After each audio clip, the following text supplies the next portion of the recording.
El recibo llegó a las 8 de la noche. Una notificación automática del Departamento de Finanzas iluminó la pantalla de su teléfono. El inmenso arreglo de rosas blancas que descansaba sobre la mesa de mármol no era un regalo de aniversario, era un gasto deducible de impuestos. Inés se quedó de pie en el centro de su penthouse en Polanco.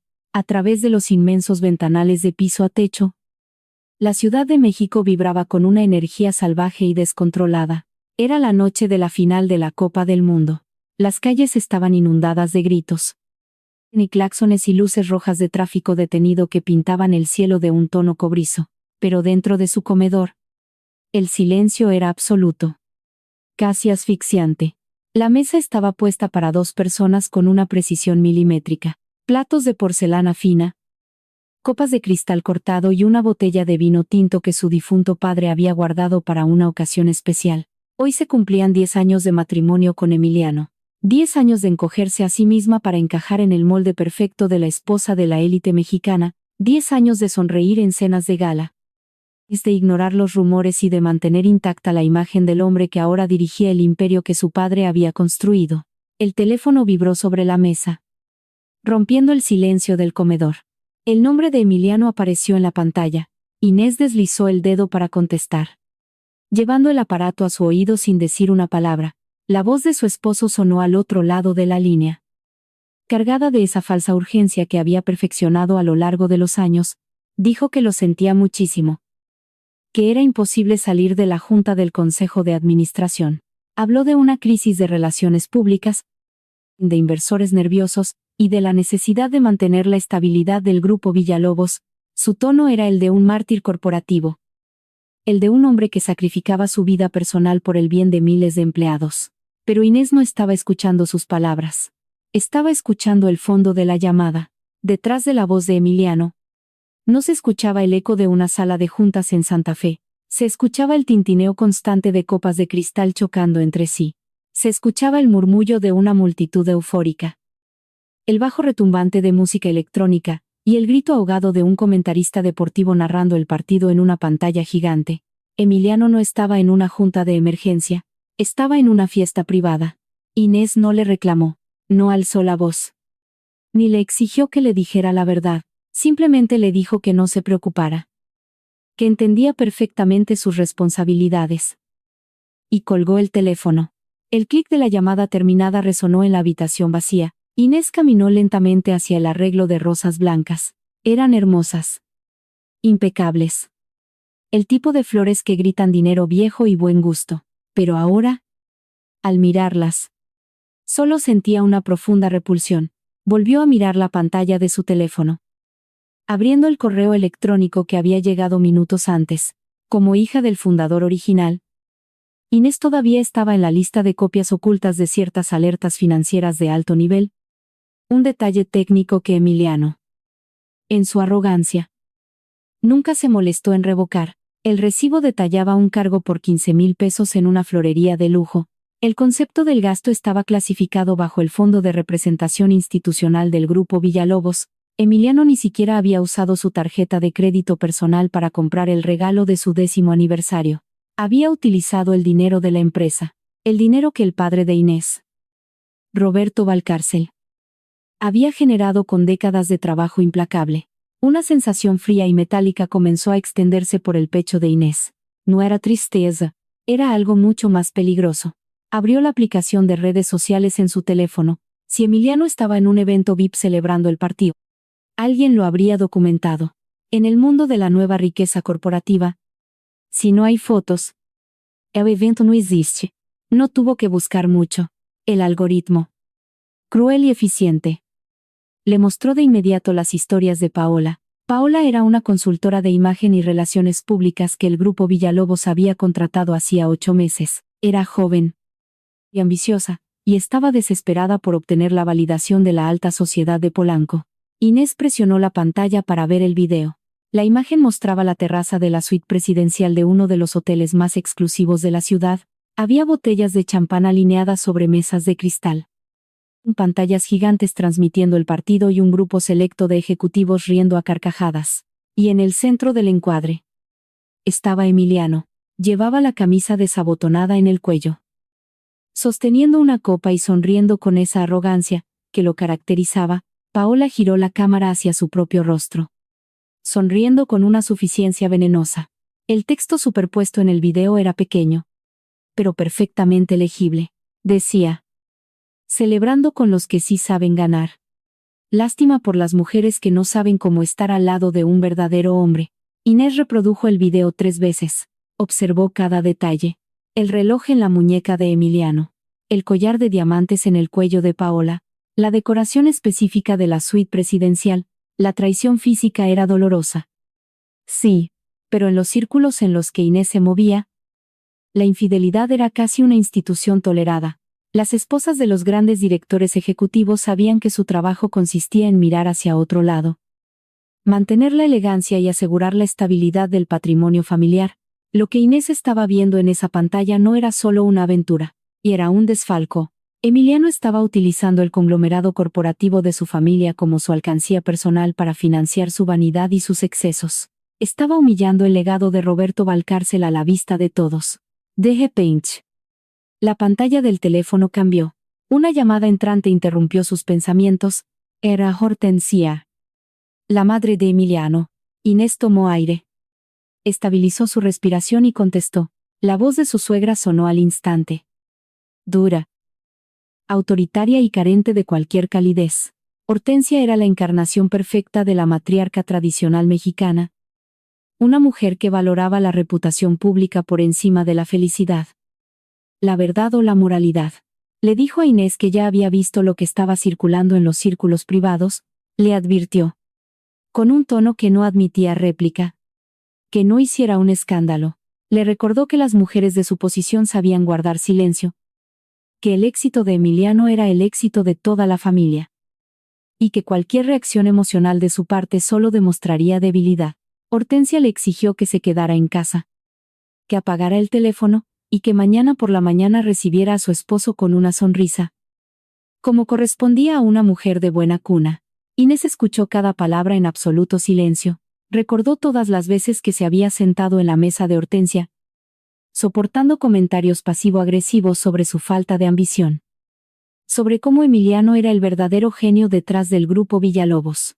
Recordó cómo su propio dolor por la muerte de su padre había sido utilizado por Emiliano y su familia para hacerla a un lado, convenciéndola de que era demasiado frágil para involucrarse en los negocios. Cuando Hortensia terminó su discurso, Inés no discutió, no lo oró, ni suplicó comprensión. Simplemente dijo: buenas noches, Hortensia. Y terminó la llamada. Apenas bajó el teléfono, la pantalla volvió a iluminarse. Esta vez era un mensaje directo. Era de Paola. Inés abrió el mensaje. Era una fotografía. Mostraba la mesa de noche de la suite del hotel. Sobre la madera pulida descansaba el reloj de oro de Emiliano, el mismo que Inés le había regalado 5 años atrás. Junto a una copa de champán, a medio terminar, y la tarjeta de acceso a la habitación. No había texto. No hacía falta. Era una declaración de guerra territorial. El acto desesperado de una mujer que necesitaba humillar a la esposa legítima para sentirse victoriosa. Paola creía que estaba ganando. Creía que Inés era una mujer sumisa, rota por el duelo y cegada por el amor, que se derrumbaría en lágrimas y le rogaría a su esposo que volviera. Pero Paola no entendía nada sobre el poder real. No entendía que ella era solo un gasto operativo en el presupuesto de Emiliano. Y Emiliano no entendía que la mujer a la que había subestimado durante una década llevaba la sangre de un titán de la industria. Inés bloqueó la pantalla del teléfono y lo dejó sobre la mesa. Caminó hacia el baño principal. Se detuvo frente al gran espejo iluminado y se miró a los ojos. Llevaba un vestido de seda blanca, el cabello perfectamente arreglado, el maquillaje impecable. Era la imagen exacta de la esposa trofeo que Emiliano quería proyectar al mundo. Levantó la mano izquierda. El diamante de su anillo de aniversario brilló bajo las luces, con un movimiento lento y deliberado. Inés se quitó el anillo. El metal frío se deslizó por su dedo.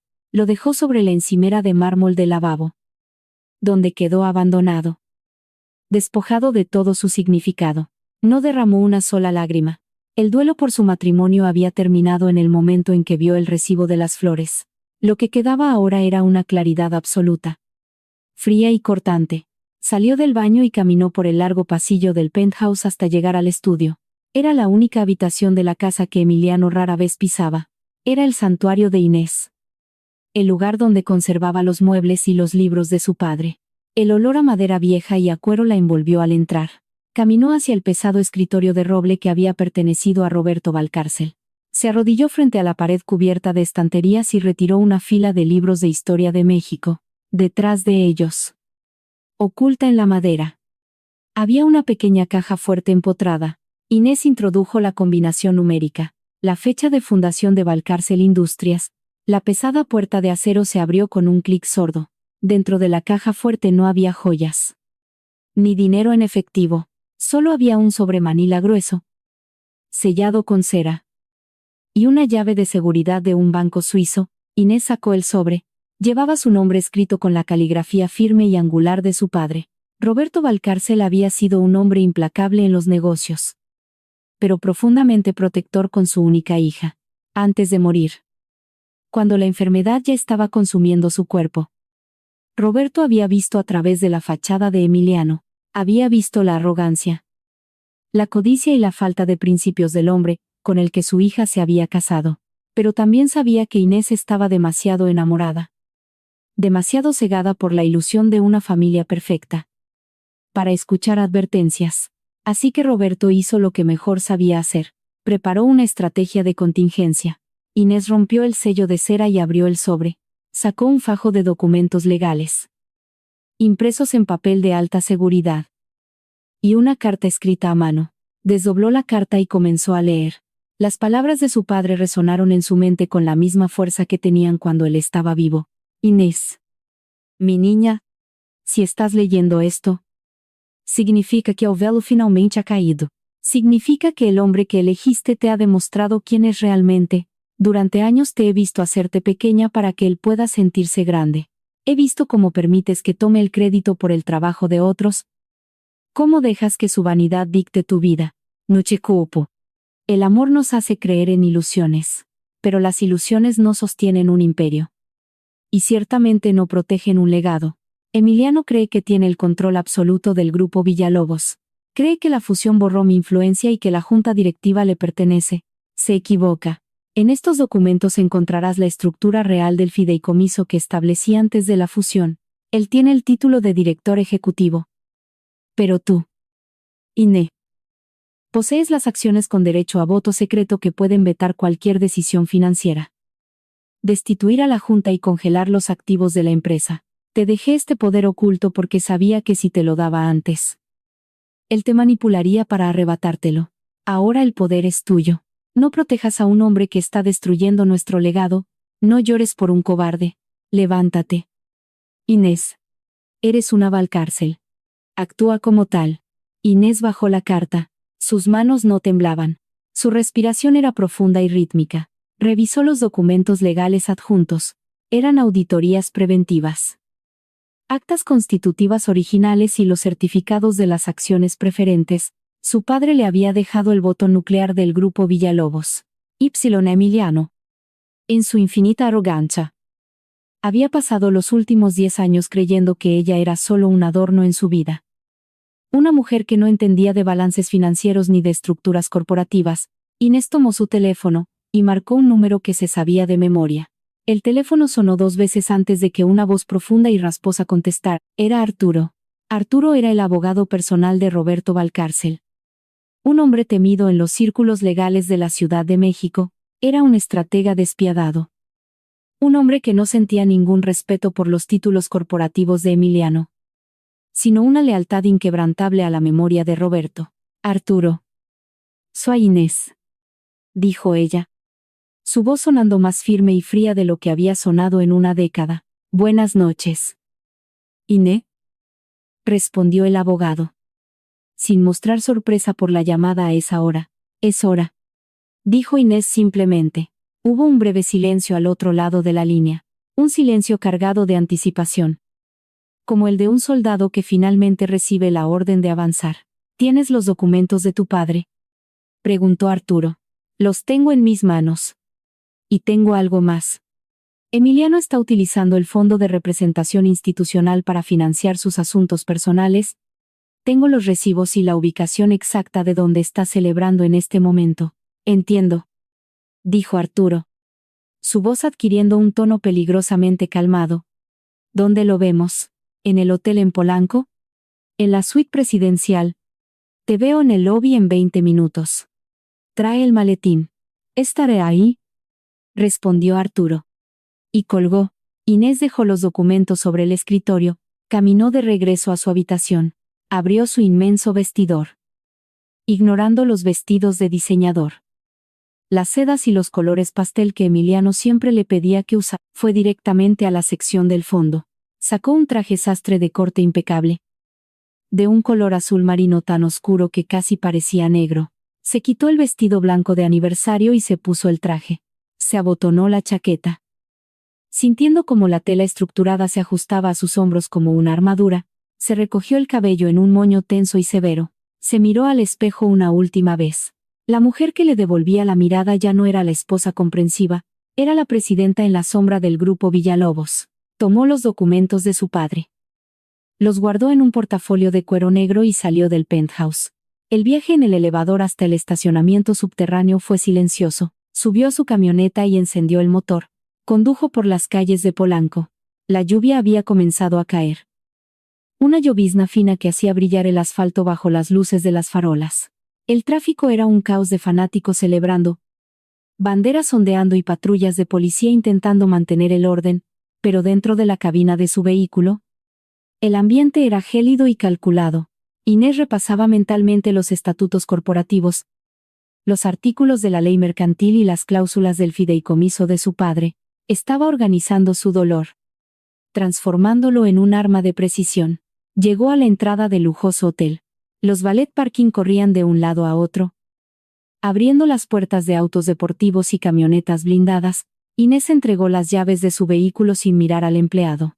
Caminó hacia las puertas de cristal giratorias. El lobby del hotel era un espectáculo de excesos. Hombres con trajes a la medida y mujeres con vestidos de noche llenaban el espacio, bebiendo y riendo a carcajadas. El aire olía a perfume caro, a tabaco y a dinero nuevo. Inés cruzó el vestíbulo con pasos firmes.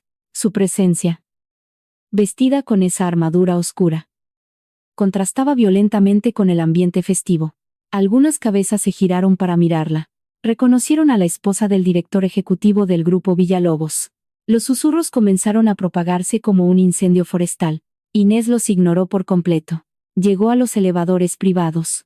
2 guardias de seguridad con trajes negros bloqueaban el acceso. Buenas noches, señora Valcárcel, dijo uno de ellos, reconociéndola de inmediato, pero dudando si debía dejarla pasar. El señor Emiliano dio instrucciones de que la fiesta es privada. Inés no se detuvo. Lo miró a los ojos con una frialdad que hizo que el hombre retrocediera instintivamente. Soy la dueña mayoritaria del conglomerado que paga tu salario, dijo Inés. Su voz baja pero cortante como el cristal. Quítate de mi camino. El guardia tragó saliva y se hizo a un lado, deslizando su tarjeta de acceso para abrir las puertas del elevador. Inés entró. Presionó el botón del último piso. El ascenso fue rápido, silencioso, implacable. Las puertas se abrieron directamente hacia el vestíbulo de la suite presidencial. El ruido de la fiesta la golpeó de inmediato. Música a todo volumen. Risas estridentes. El choque de vasos de cristal. Inés caminó por el pasillo de mármol y entró en la sala principal de la suite. La escena era exactamente como la había visto en el video de Paola, pero amplificada por la realidad. Había al menos 20 personas en la habitación, miembros de la junta directiva, inversores menores, ejecutivos de relaciones públicas y mujeres jóvenes que buscaban ascender en la escala social. En el centro de la sala, de pie junto a la barra de bebidas, estaba Emiliano. Tenía un brazo alrededor de la cintura de Paola, estaba contando una anécdota, gesticulando con su copa de champán, mientras los ejecutivos a su alrededor reían con esa obediencia servil que el dinero siempre compra. Inés se detuvo en el umbral de la sala. No dijo una palabra, no hizo ningún gesto dramático, simplemente se quedó allí, observando. Fue uno de los inversores quien la vio primero. La sonrisa se borró de su rostro al instante. Bajó su copa lentamente. El hombre a su lado siguió su mirada. Y luego otro. Y otro, como una ola de agua helada. El silencio comenzó a extenderse por la habitación. La música seguía sonando. Pero las voces se apagaron por completo. Emiliano. Notando el cambio repentino en la atmósfera, se giró hacia la puerta. Cuando vio a Inés, su rostro pasó por una rápida sucesión de emociones. Primero, confusión, luego, irritación, y finalmente, un intento desesperado de proyectar autoridad. Soltó la cintura de Paola y dio un paso hacia adelante. «Inés, ¿qué demonios haces aquí?», preguntó Emiliano, forzando una sonrisa tensa para su audiencia. «Te dije que estaba en una junta importante. Esto no es lugar para ti». Paola, de pie detrás de él, cruzó los brazos. Una sonrisa de suficiencia apareció en sus labios. Estaba lista para el espectáculo. Estaba lista para ver a la esposa despechada gritar, llorar y hacer el ridículo frente a la élite corporativa. Pero Inés no gritó. Caminó lentamente hacia el centro de la habitación. Sus tacones resonaban sobre el piso de mármol con un ritmo metódico. Se detuvo a 1 metro de Emiliano. Lo miró de arriba abajo, evaluando el reloj de oro, la camisa desabotonada, el sudor en su frente.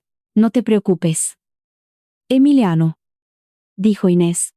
Su voz era tranquila, perfectamente modulada, pero lo suficientemente clara para que todos en la habitación la escucharan. «No vine a interrumpir tu celebración». Emiliano frunció el ceño, desconcertado por su calma.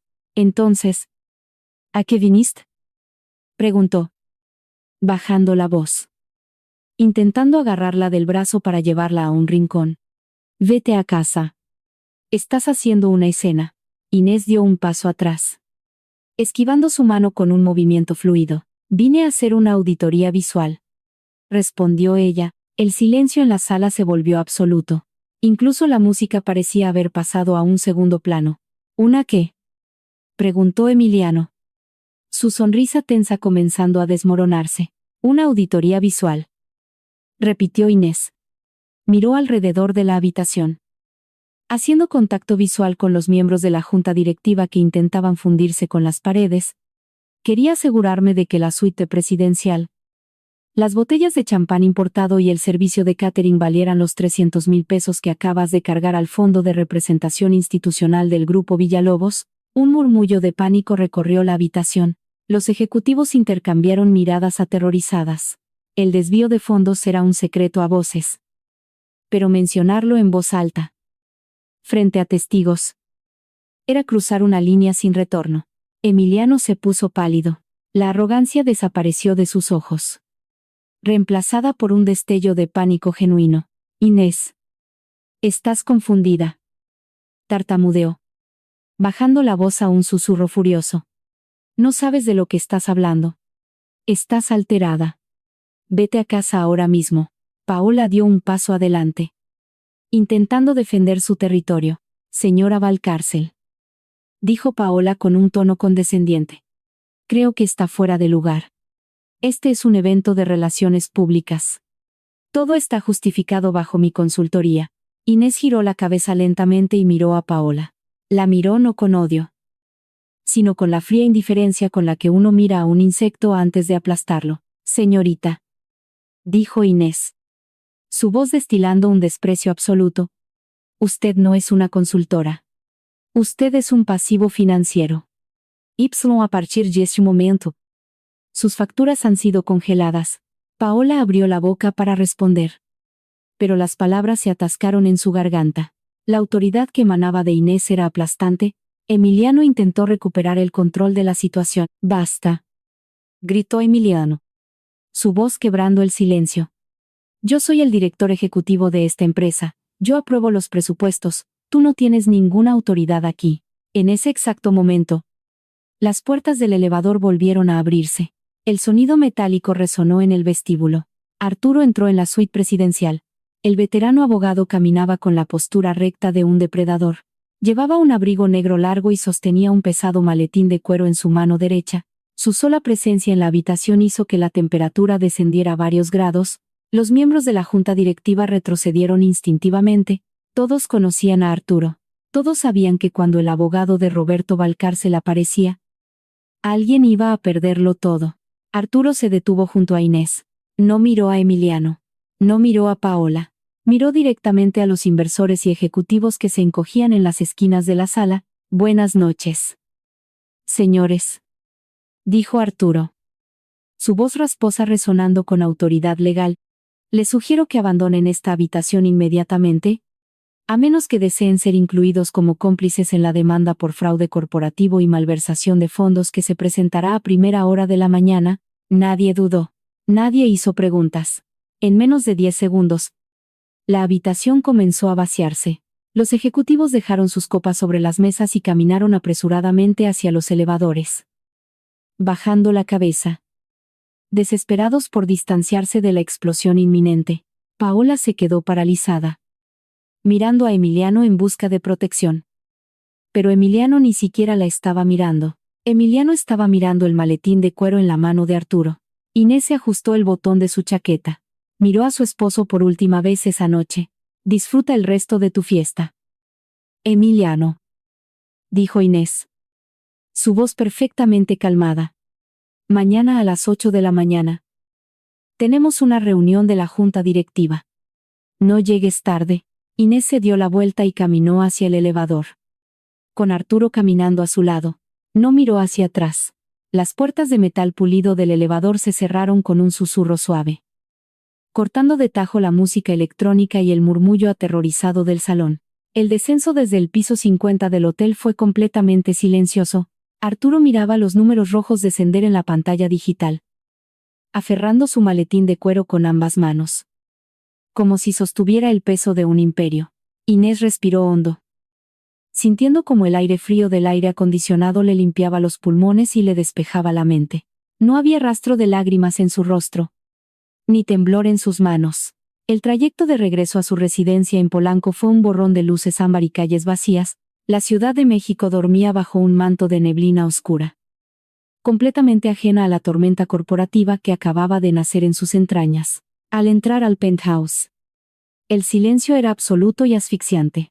La mesa del comedor seguía perfectamente puesta para su 10º aniversario. Las velas altas se habían consumido durante la madrugada, convirtiéndose en charcos de cera fría y deforme sobre el mantel de lino importado. Inés caminó lentamente hacia la mesa, sus tacones resonando sobre el piso de madera oscura. Tomó una de las copas de cristal cortado. Observó el reflejo de las luces de la ciudad en el vidrio, y luego vació el vino intacto en el fregadero de la cocina. El luto por su matrimonio había terminado en el momento exacto en que abrió el sobresellado de su padre. Esa noche, sentada en la oscuridad de su sala, Inés no pensó en el amor perdido ni en las promesas rotas.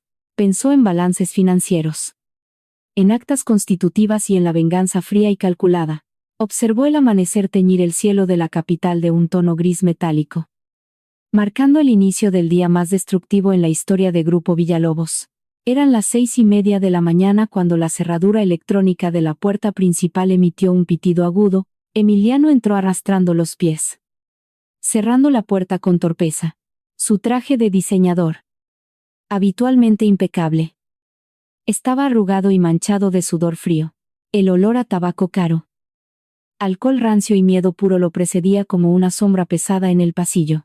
Inés ya estaba despierta, sentada en el sofá de cuero blanco, vestida con un traje sastre color carbón. Su armadura de guerra tenía una taza de café negro en las manos y una tableta electrónica iluminando su rostro inexpresivo. Emiliano se detuvo en seco al verla, su respiración cortándose en la garganta. Su rostro, siempre adornado con una máscara de arrogancia y superioridad, mostraba ahora las profundas grietas del pánico nocturno. Intentó sonreír, forzando una mueca ensayada que no llegó a sus ojos enrojecidos. Inés, por favor, dime que ya te calmaste, dijo él, aflojándose la corbata de seda con manos temblorosas. Lo de anoche fue un espectáculo innecesario, una crisis emocional que no tiene ningún sentido lógico. Inés le dio un sorbo a su café. Sin apartar la vista de la pantalla brillante, Emiliano dio un paso hacia ella, adoptando de inmediato el tono condescendiente y paternalista que siempre usaba para silenciarla. «Estás poniendo en riesgo miles de empleos por un simple ataque de celos», continuó él, alzando un poco la voz para intentar recuperar el control del espacio.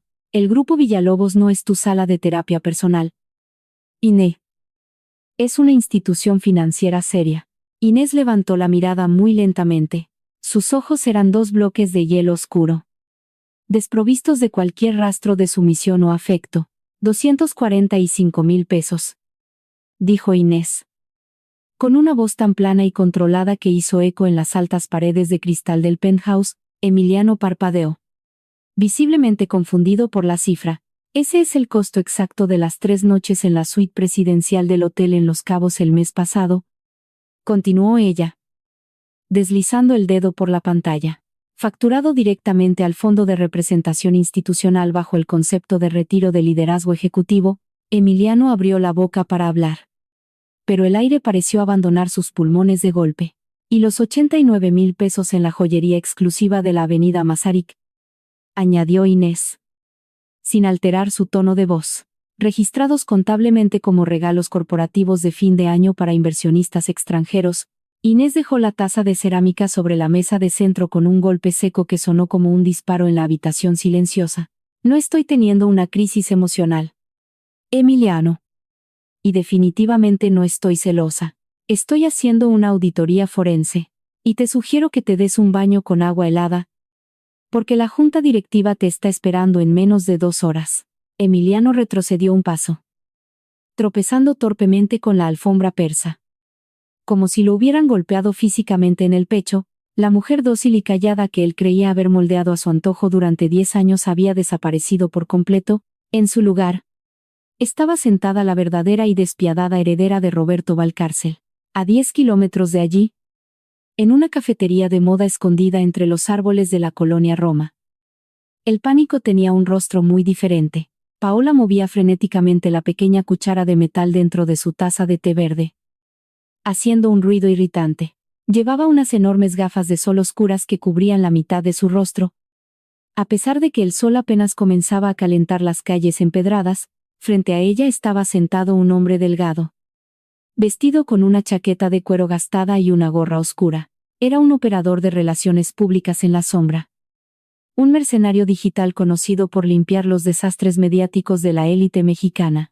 Paola deslizó un sobregrueso de papel manila por encima de la mesa de madera rústica. «Necesito que esto salga en todos los portales de negocios y revistas de sociedad antes del mediodía», susurró Paola, mirando a su alrededor con una paranoia evidente. El hombre abrió el sobre con calma y sacó una pequeña memoria portátil negra. «¿Qué hay exactamente aquí adentro?», preguntó él, sin mostrar ninguna emoción en su voz áspera. «Un video de anoche», respondió Paola, con la voz temblando de rabia contenida y desesperación. Inés Valcárcel irrumpiendo en un evento privado de la empresa, gritando incoherencias. Completamente fuera de sí, Paola se inclinó hacia adelante, sus uñas perfectamente manicuradas clavándose en la madera de la mesa.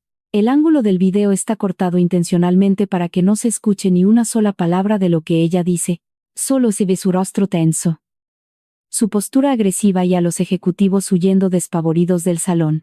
Quiero que el titular principal diga que la viuda del fundador ha perdido la razón por el duelo prolongado, que es una esposa celosa, amargada y desequilibrada que está destruyendo el legado de su propio padre por un capricho». El hombre guardó la memoria en el bolsillo interior de su chaqueta y asintió lentamente. «Calculando el riesgo.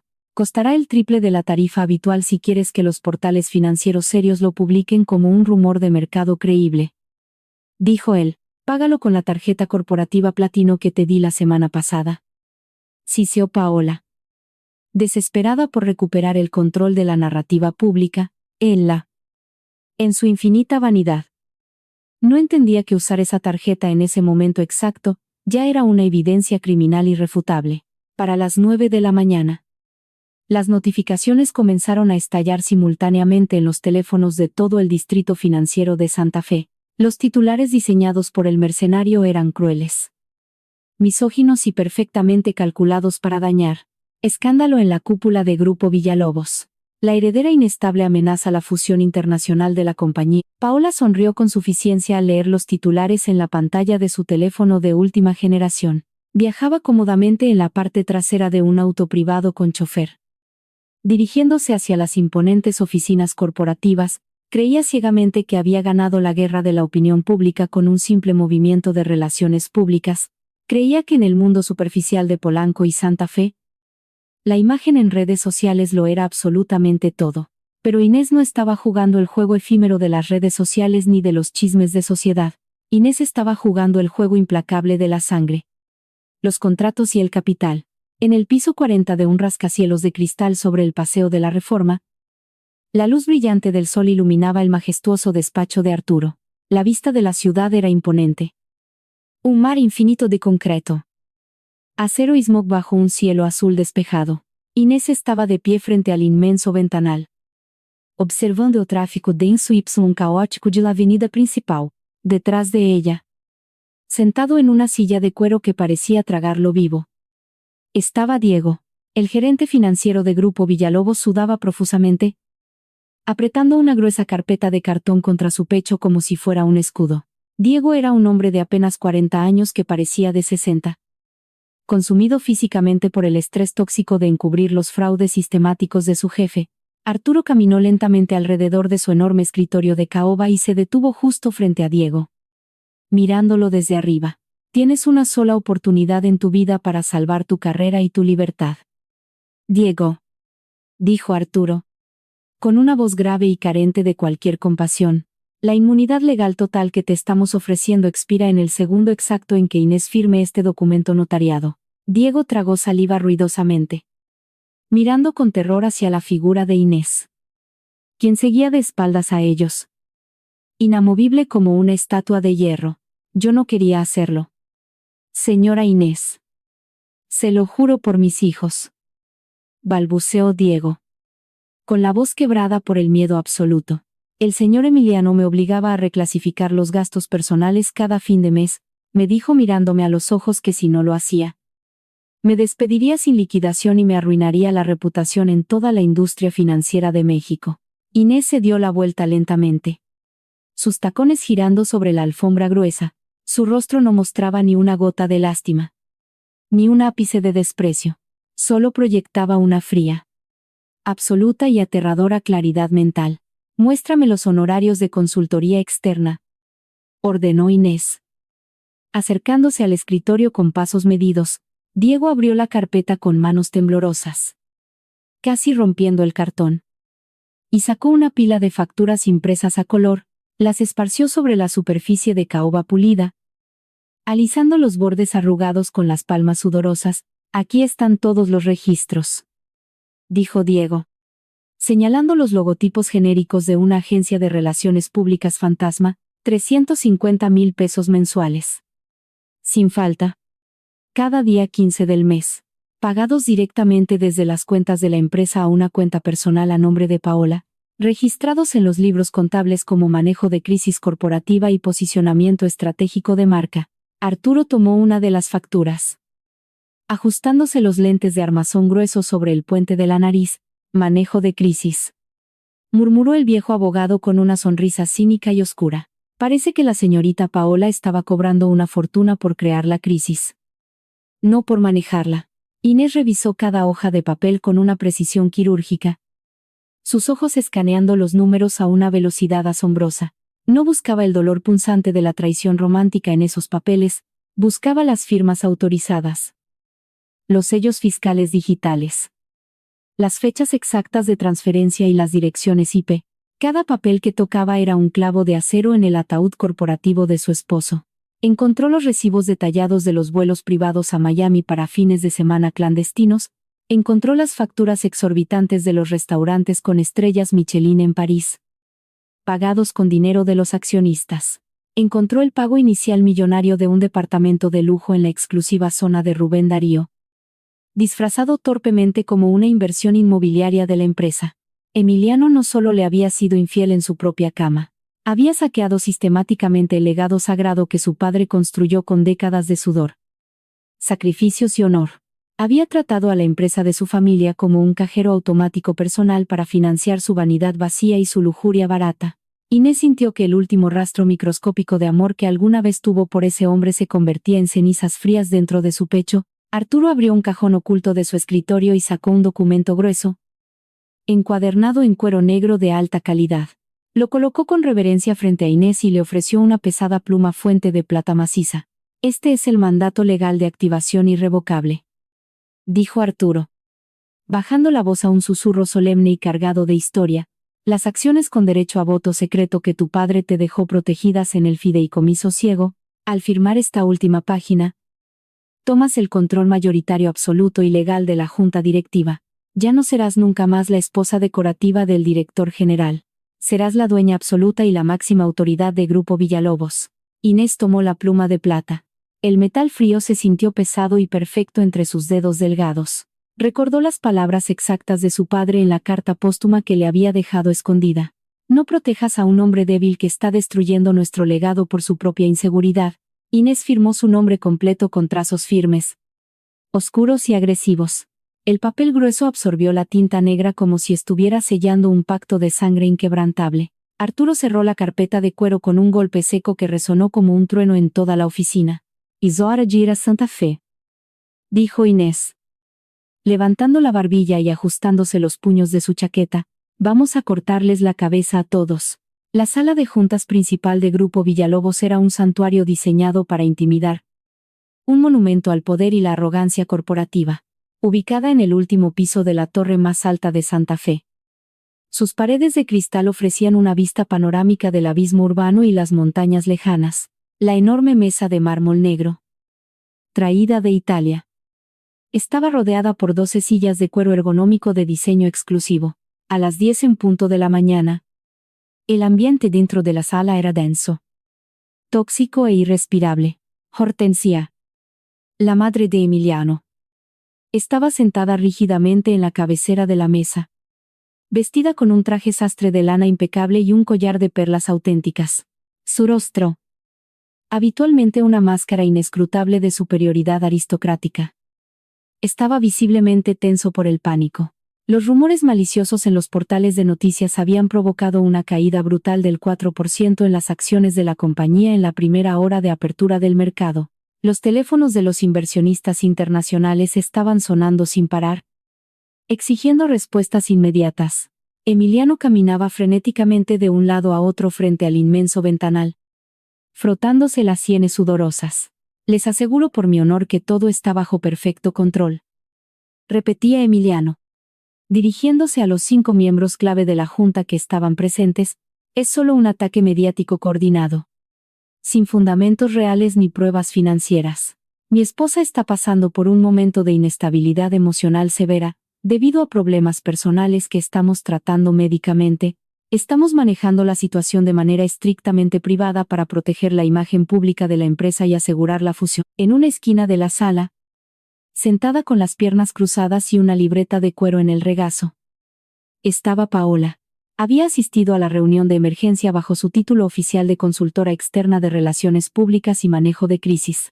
Llevaba un vestido de diseñador demasiado ajustado para la ocasión y una sonrisa de suficiencia que no intentaba ocultar. Ella creía firmemente que su campaña de difamación matutina había funcionado a la perfección. Acorralando a Inés, Hortensia golpeó la mesa de mármol con los nudillos, exigiendo silencio absoluto en la sala. «Esto es completamente inaceptable, Emiliano», siseó la matriarca, con los ojos oscuros, llenos de furia contenida hacia su propio hijo. «Te dije hace meses que mantuvieras a esa mujer bajo control estricto. En nuestra familia, los escándalos se resuelven a puerta cerrada, con discreción. No en los pasillos de los hoteles ni en las portadas de los periódicos financieros». Emiliano se detuvo en seco y miró a su madre con una desesperación patética. «Medra, te juro por mi vida que Inés no tiene absolutamente nada en sus manos», dijo él, alzando las manos en un gesto de súplica infantil. «Solo está haciendo un berrinche público para llamar mi atención. No tiene poder real en esta empresa. Solo tiene el apellido». Las pesadas puertas dobles de madera de roble macizo se abrieron de golpe desde afuera. El sonido fue tan violento y repentino que todos los ejecutivos en la sala dieron un respingo en sus asientos. Inés entró en la sala de juntas. Sus pasos sobre el suelo de mármol pulido resonaban como el tic-tac implacable de un reloj de demolición. Llevaba el mismo traje oscuro de la mañana. Pero su postura física había cambiado radicalmente. Ya no caminaba como una invitada tolerada en el imperio de su esposo, caminaba como la dueña absoluta del edificio. Reclamando su territorio. Arturo entró justo detrás de ella. Caminando con paso firme y cargando 2 pesadas cajas de archivo de cartón corrugado, detrás del abogado. Caminaba un Diego pálido, tembloroso y con la mirada clavada en el suelo. El silencio en la sala de juntas fue instantáneo. Pesado y absoluto. Hortensia se puso de pie lentamente. Indignada hasta la médula por la interrupción de su nuera. ¿Qué significa esta falta de respeto? Inés, exigió Hortensia, usando su tono más autoritario y despectivo. Esta es una reunión de emergencia exclusiva de la junta directiva. Las esposas no tienen lugar ni voz en esta mesa de decisiones. Te exijo que te retires inmediatamente por esa puerta antes de que llame a seguridad para que te escolten a la calle. Inés ignoró a su suegra por completo. Como si la mujer mayor fuera un simple fantasma en la habitación. Caminó directamente hacia el extremo opuesto de la mesa, deteniéndose justo frente a la silla ejecutiva que Emiliano acababa de desocupar. Paola soltó una risa corta, aguda y burlona, desde su cómoda esquina. Por favor.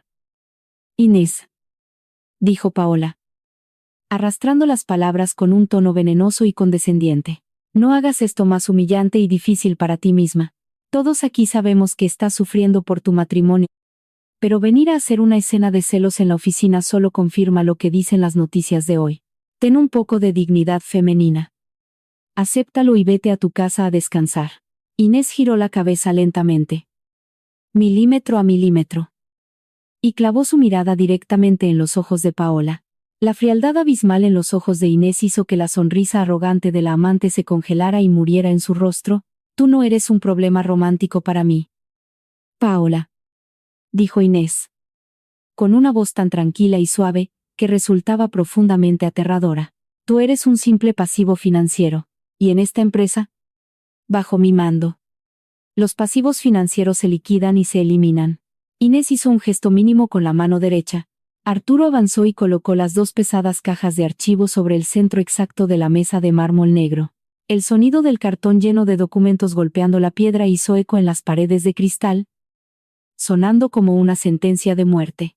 Arturo abrió las cajas con movimientos precisos y comenzó a repartir carpetas gruesas a cada uno de los miembros de la junta directiva. Emiliano sintió que el suelo de mármol desaparecía bajo sus pies, reemplazado por un vértigo nauseabundo. ¿Qué es exactamente esto?, preguntó uno de los inversionistas más antiguos, abriendo la carpeta negra y ajustándose los lentes para leer la primera página. Inés apoyó ambas manos sobre la mesa fría y se inclinó ligeramente hacia adelante, dominando el espacio visual de todos. Lo que tienen frente a ustedes es una auditoría forense preliminar y certificada de los fondos de representación institucional, anunció Inés, proyectando su voz para llenar cada rincón de la inmensa sala.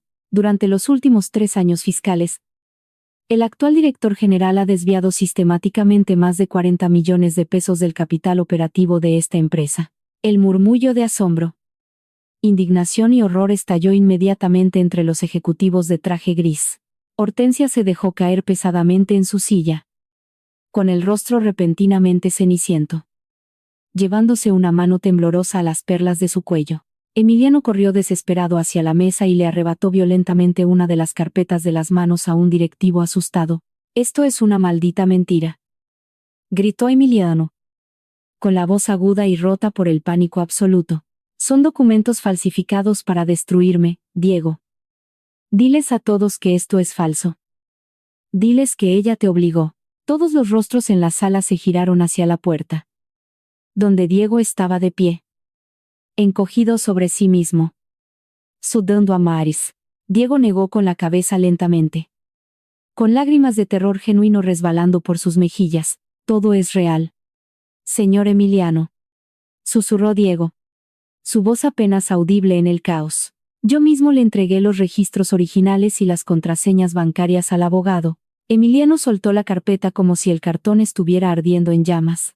Los papeles se desparramaron caóticamente sobre el mármol negro, revelando a la vista de todos las copias de transferencias bancarias internacionales, facturas de hoteles de lujo en Europa y recibos de joyerías exclusivas.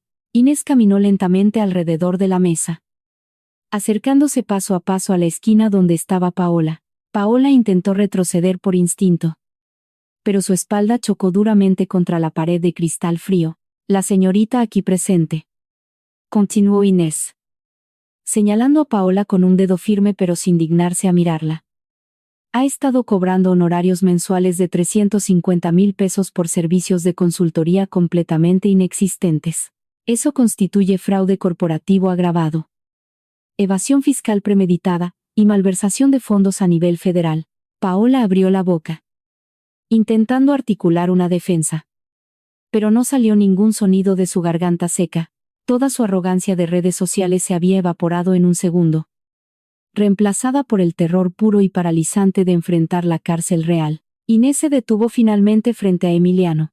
Él estaba temblando incontrolablemente, sudando a través de la tela fina de su camisa de diseñador italiano, toda su fachada de poder absoluto, toda su masculinidad tóxica y su control psicológico sobre ella, se habían derrumbado hasta los cimientos en menos de 5 minutos. Inés, por favor, te lo ruego, suplicó Emiliano en un susurro ahogado y lastimero, intentando tomarle la mano con desesperación. Podemos arreglar esto en privado. Somos una familia. Tú y yo. Inés retiró su mano con un gesto de asco profundo, como si hubiera tocado un animal muerto. Tú destruiste a esta familia en el momento exacto en que usaste el dinero manchado de sudor de mi padre para pagar la cama de tu amante, respondió Inés. Con la voz cortante y afilada como el cristal roto, Arturo dio un paso al frente, sosteniendo en alto el documento encuadernado en cuero negro para que todos lo vieran. Como representante legal en funciones del Fideicomiso Valcárcel, anuncio formal y legalmente que la señora Inés Valcárcel ha activado sus acciones con derecho a voto mayoritario, declaró el abogado con voz de trueno. Ella posee a partir de este segundo el 51% del control absoluto y total de Grupo Villalobos.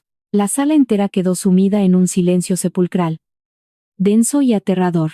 Nadie se atrevía siquiera a respirar fuerte. Hortensia cerró los ojos con fuerza, bajando la cabeza y aceptando la derrota total y humillante de su linaje frente a la verdadera heredera. Inés regresó con paso firme a la cabecera de la mesa. Ocupando el lugar que le correspondía por derecho de sangre, miró a los miembros de la junta directiva, escrutando sus rostros pálidos. Uno por uno, convoco a una votación ejecutiva inmediata, ordenó Inés, con una autoridad natural que no admitía ninguna réplica ni debate. Propongo la destitución inmediata y deshonrosa de Emiliano Villalobos como director general, la congelación total de todos sus activos corporativos y su suspensión indefinida sin goce de sueldo, pendiente de una auditoría externa completa y una posible denuncia penal. Los ejecutivos se miraron entre sí durante una fracción de segundo, calculando su propia supervivencia. Sabían perfectamente de qué lado de la mesa estaba el poder real ahora. Uno por uno, los 5 miembros de la junta levantaron la mano derecha en el aire tenso. A favor, murmuró el primer inversionista, sin mirar a Emiliano. A favor, repitió el segundo, ajustándose la corbata con nerviosismo. La decisión fue rápida, brutal y unánime. La guillotina corporativa había caído con una precisión letal. Inés asintió lentamente, su rostro convertido en una máscara de triunfo gélido. La reunión de emergencia ha terminado, dijo Inés, cerrando la carpeta frente a ella. El equipo de seguridad escoltará al señor Villalobos y a la señorita Paola fuera de este edificio de inmediato. Tienen exactamente 10 minutos para vaciar sus escritorios bajo supervisión estricta. Los ejecutivos se levantaron apresuradamente, recogiendo sus maletines y huyendo de la sala de cristal como si el aire mismo estuviera envenenado. Hortensia fue la última de la junta en salir, caminando con la cabeza gacha, arrastrando los pies, sin atreverse a mirar a su hijo arruinado ni una sola vez. Arturo le dio una palmada firme en el hombro a Diego, indicándole que el trabajo estaba hecho, y ambos salieron al pasillo.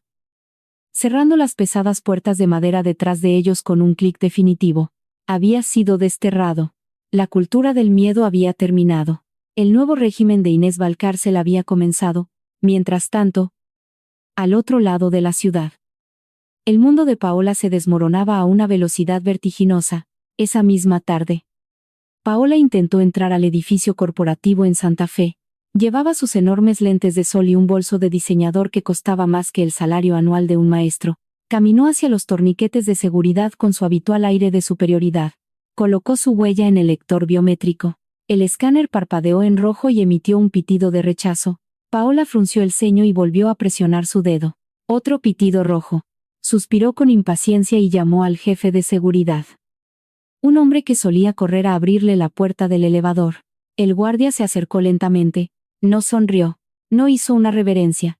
Se cruzó de brazos y le informó, con una voz fría y profesional, que su acceso había sido revocado de forma permanente. Paola levantó la voz. Exigió hablar con Emiliano. Gritó que ella era una consultora externa indispensable para la imagen de la empresa. El guardia simplemente señaló hacia la puerta de cristal.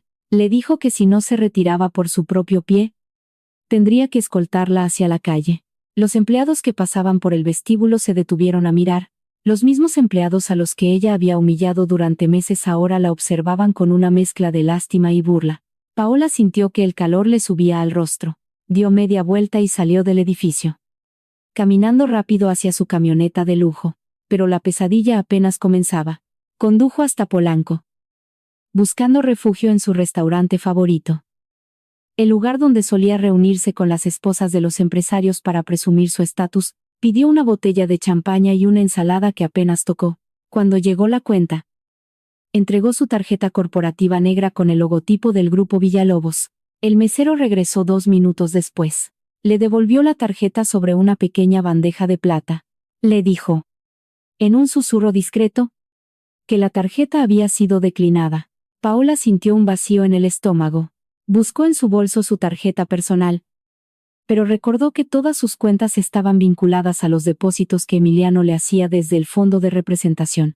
Tuvo que llamar a una amiga para que viniera a pagar la cuenta, pero la amiga no contestó. Paola abrió su aplicación de mensajes. Escribió a 3 de sus contactos más cercanos en la alta sociedad. Los mensajes marcaban una sola palomita. La habían bloqueado. En el ecosistema de la élite mexicana, el dinero nuevo y los escándalos públicos eran una enfermedad contagiosa. Paola ya no era la amante poderosa del director general. Era un pasivo tóxico. Había sido exiliada de regreso a la oscuridad de la que tanto había luchado por salir. Esa noche, encerrada en su departamento, Paola se sirvió una copa de vino barato. La realidad la golpeó con la fuerza de un tren de carga. Nunca la habían respetado. Solo le tenían miedo a la chequera de Emiliano. Desesperada, encendió su computadora y escribió una carta. Iba dirigida a Inés.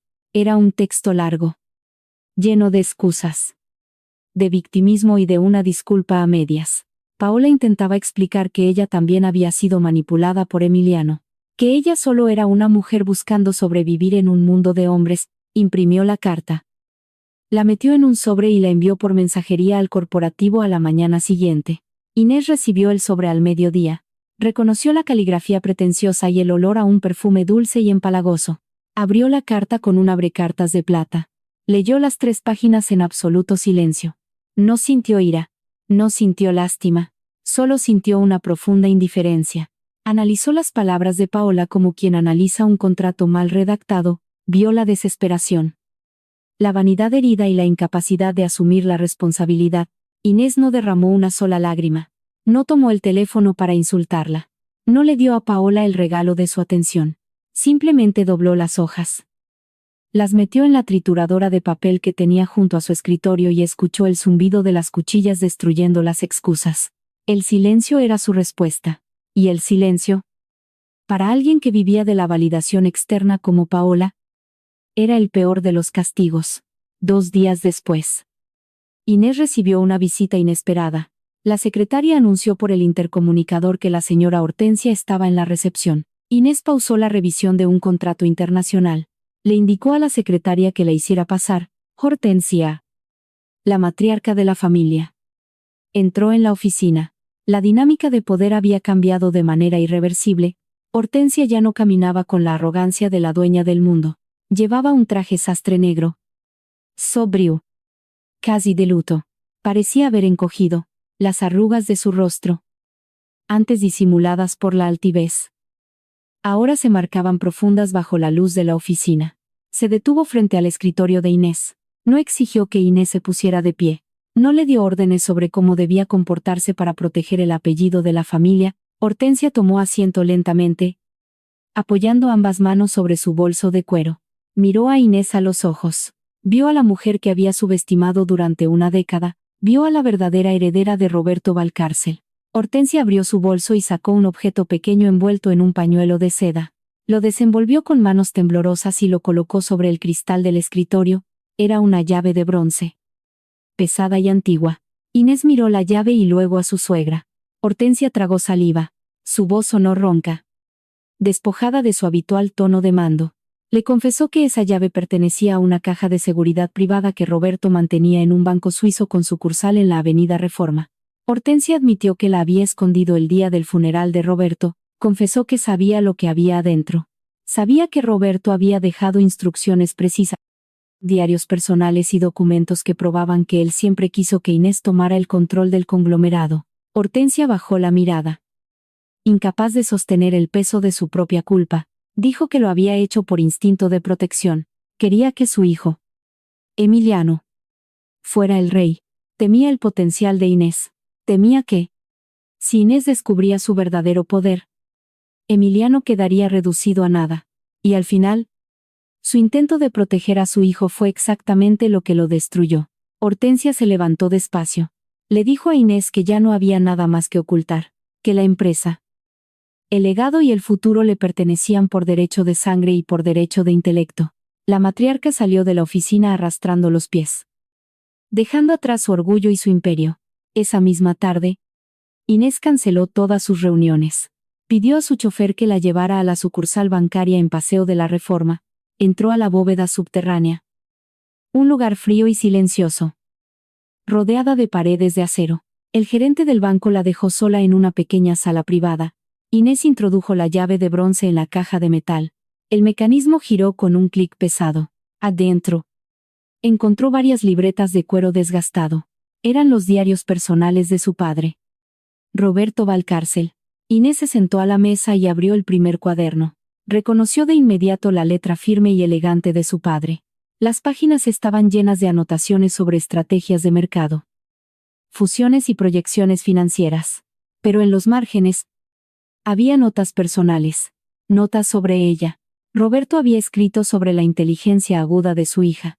Sobre cómo Inés podía leer un balance financiero a los 20 años mejor que cualquier ejecutivo de 50. Había escrito sobre su preocupación al verla casarse con Emiliano. Roberto sabía que Emiliano era un hombre de humo y espejos, pero también sabía que Inés necesitaba descubrirlo por sí misma. En la última página del diario más reciente, fechado semanas antes de su muerte, Roberto había dejado un mensaje directo. Decía que el mundo intentaría convencerla de que su lugar era estar en la sombra. Decía que los hombres mediocres siempre intentan apagar la luz de las mujeres brillantes para no quedar a oscuras. Y terminaba con una frase que le atravesó el pecho. Decía que él estaría esperando, desde donde estuviera, el día en que su pequeña Inés decidiera despertar y reclamar su trono. Inés cerró el diario. Pasó las yemas de los dedos sobre la cubierta de cuero.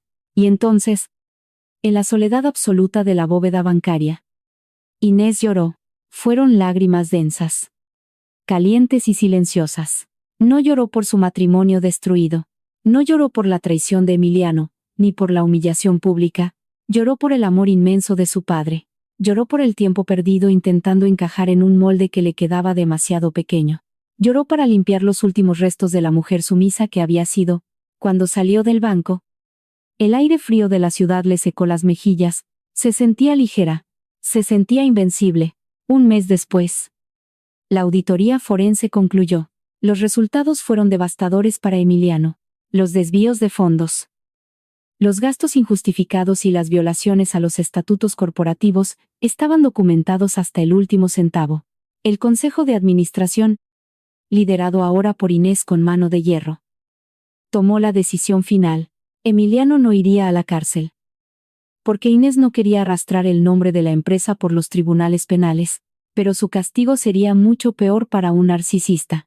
Fue degradado permanentemente a un rol de asesor menor, una figura decorativa sin oficina, sin presupuesto, sin voz y sin voto.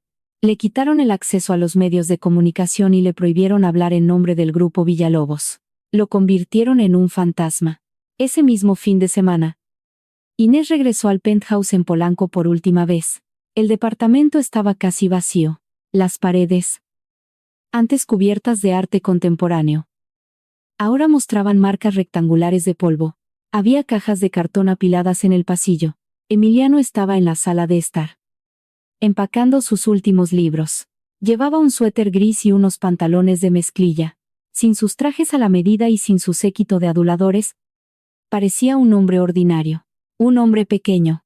Al escuchar los pasos de Inés Shagiro, sus ojos reflejaban una mezcla de agotamiento y derrota. Ya no había arrogancia en su postura. Ya no intentaba manipularla ni culparla de su desgracia. La realidad lo había aplastado. Emiliano dejó un libro sobre la mesa y dio un paso hacia ella. Le pidió perdón. Fue una disculpa genuina, nacida del dolor real de haberlo perdido todo. Le dijo que había sido un imbécil, que se había dejado cegar por el ego, por los aplausos falsos, y por la ilusión de poder. Le confesó que, durante todos esos años, nunca se dio cuenta de la magnitud de la mujer que dormía a su lado. Emiliano bajó la cabeza y le dijo que estaba dispuesto a empezar de cero, que estaba dispuesto a esperar el tiempo que fuera necesario para ganarse su perdón y reconstruir su matrimonio. Inés lo escuchó en silencio. Sin interrumpir, caminó hacia la barra de la cocina, donde aún quedaba una botella de vino tinto de una cosecha excepcional y 2 copas de cristal. Descorchó la botella con movimientos precisos, sirvió el líquido oscuro en ambas copas. Tomó una y le ofreció la otra a Emiliano. Él la tomó con manos temblorosas. Viendo en ese gesto una pequeña chispa de esperanza, Inés levantó su copa. El cristal brilló bajo la luz tenue del atardecer. Brindó por el final. Emiliano la miró, confundido. Inés dio un sorbo al vino, saboreando la complejidad de la uva. Luego, lo miró directamente a los ojos. Con una calma glacial, le dijo que agradecía su disculpa, porque cerraba el círculo, pero le aclaró, con una voz suave y letal, que ella no era un premio de consolación. Le dijo que no era un trofeo que él pudiera reclamar ahora que finalmente había aprendido a verla.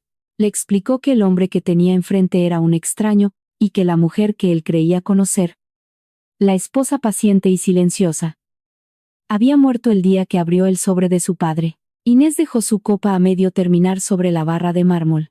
Tomó su bolso. Le dijo a Emiliano que dejara las llaves sobre la mesa cuando terminara de empacar. Se dio la vuelta y caminó hacia la puerta. Emiliano se quedó paralizado, sosteniendo la copa de vino, viendo como la única cosa real que había tenido en su vida desaparecía por el pasillo. La puerta se cerró con un clic definitivo. 6 meses después, el gran salón de convenciones de un hotel de lujo en Paseo de la Reforma estaba abarrotado, más de 2.000 personas.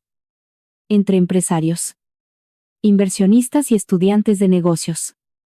Guardaban absoluto silencio. Las luces del escenario iluminaban a una sola figura, Inés Valcárcel.